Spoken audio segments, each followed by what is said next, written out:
right, let's roll it all the way back to 1990. Picture this. Tim Berners-Lee, working at CERN, creates a little something called WorldWideWeb, later renamed Nexus. Sounds humble, right? Humble, sure, but revolutionary. This was the first ever browser. It wasn't fancy by today's standards. No colourful graphics, no flashy videos. But it introduced the Hypertext Transfer Protocol, or HTTP. Basically, it set the stage for how we access web pages even now. It's funny, isn't it? At the time, it was just a tool for scientists to share information. But even as basic as it was, it completely flipped the script on what the internet could be. Well, what it lacked in pizzazz, it made up for with functionality. But the real game changer, I think, came a few years later, in 1993 with Mosaic. Yes, Mosaic. That's where things started to get interesting. It was the first browser to combine text and images on the same page. Mind-blowing stuff back then. Absolutely. It was built at the University of Illinois, and for the first time, browsing the web felt approachable. Ordinary people could use it.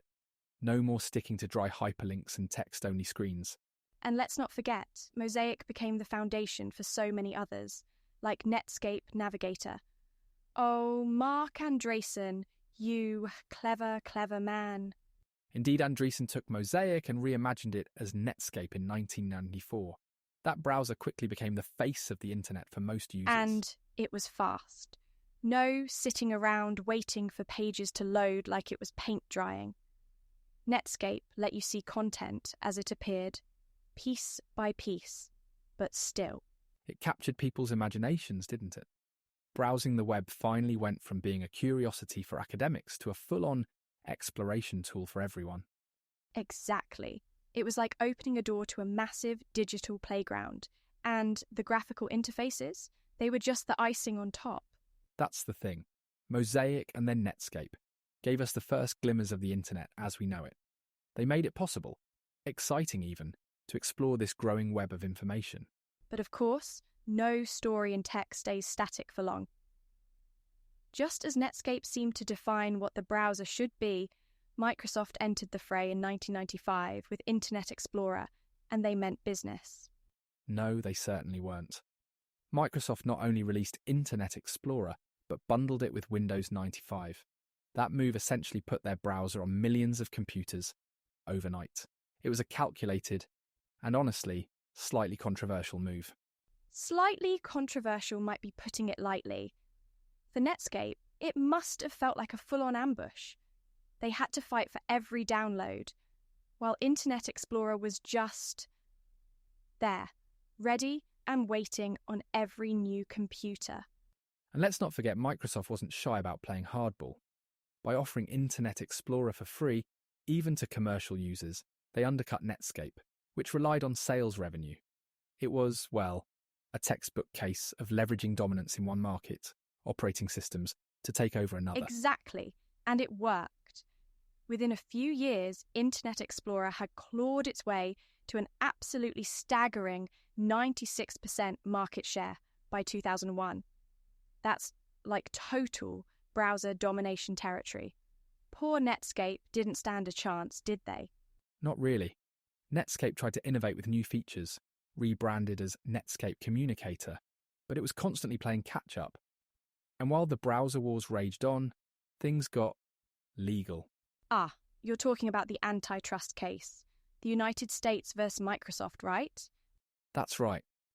In 1998, the Department of Justice stepped in, accusing Microsoft of unfair practices. The trial dragged on for years, but shed light on how aggressive tactics not only shaped the browser market, but also transformed the tech industry's approach to competition. It's wild to think how much was at stake. I mean, we're talking about the foundation of how people access the internet. Whoever won this battle wasn't just winning market share, they were defining the internet experience for millions. Precisely. And although Microsoft won the browser war in terms of market share, the scrutiny they faced during and after the trial set the stage for some serious changes in how the tech industry operated. The irony, though, despite their massive share, Internet Explorer kind of just stalled after the dust settled. Funny how that works, isn't it? It really is. And while Microsoft thought the war was over, a new challenger was already waiting in the wings, ready to take on the giant. You know, Microsoft might have thought the browser war was over after their dominance with Internet Explorer, but the tech world rarely stays quiet for long. Enter Firefox in 2004, ready to turn the tables and challenge the giant. Yes, Firefox was such a breath of fresh air after years of stagnant updates from Internet Explorer. It was founded by the Mozilla Foundation, coming out swinging with features like pop-up blocking and that separate address bar for searches. Revolutionary for the time. Totally. And it was fast, lightweight, and open source. People loved the idea of something different, something that wasn't tied to Microsoft's ecosystem. It was like, finally, a proper alternative. Exactly. And it gained momentum quickly, didn't it? By 2010, Firefox peaked with a 24% market share. It looked like the fight was back on, but then Google arrived with Chrome in 2008. Oh, Chrome just hit the ground running, didn't it? Sleek design, faster load times, and, wait for it, a JavaScript engine called V8. Like, it wasn't just a browser, it set the standard for speed. Right. And by using the WebKit engine initially, then moving to its own Chromium base, Chrome became the darling of developers and users alike. By 2012, it overtook the competition and never looked back. It's still the most widely used browser today. But it wasn't just about Chrome winning some popularity contest. This was the period when HTML5 and CSS3 came into play, the real game changers. Absolutely. HTML5, introduced in 2008, brought with it features like video and audio embedding without needing plugins like Flash. Pair that with CSS3 in 2011 and suddenly the possibilities for web design skyrocketed. Animations, transitions, responsive layouts. Browsers weren't just loading pages, they were reshaping entire online experiences. And all of this while Internet Explorer, once the giant, just kind of fizzled out. Microsoft didn't adapt fast enough. Until, of course, they rebranded with Edge in 2015. But even then, they struggled. Struggled, yes, but they made a bold move in 2018 by rebuilding Edge on Chromium. It's almost ironic, isn't it? Microsoft, the company that once dominated through their own proprietary tech, switching to an open platform. It showed they'd learned to adapt, albeit a bit late in the game. Better late than never, though. I mean, it proves that even the biggest players have to evolve to survive.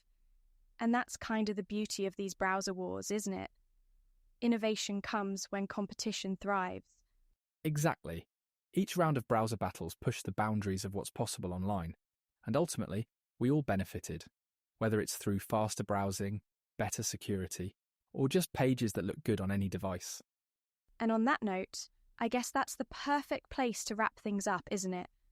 What a journey it's been, from those clunky text-only beginnings to today's sleek, user-friendly browsers. Thanks for tuning in, everyone. We'll see you next time. Yes, thanks for joining us. Until next time, take care and happy browsing.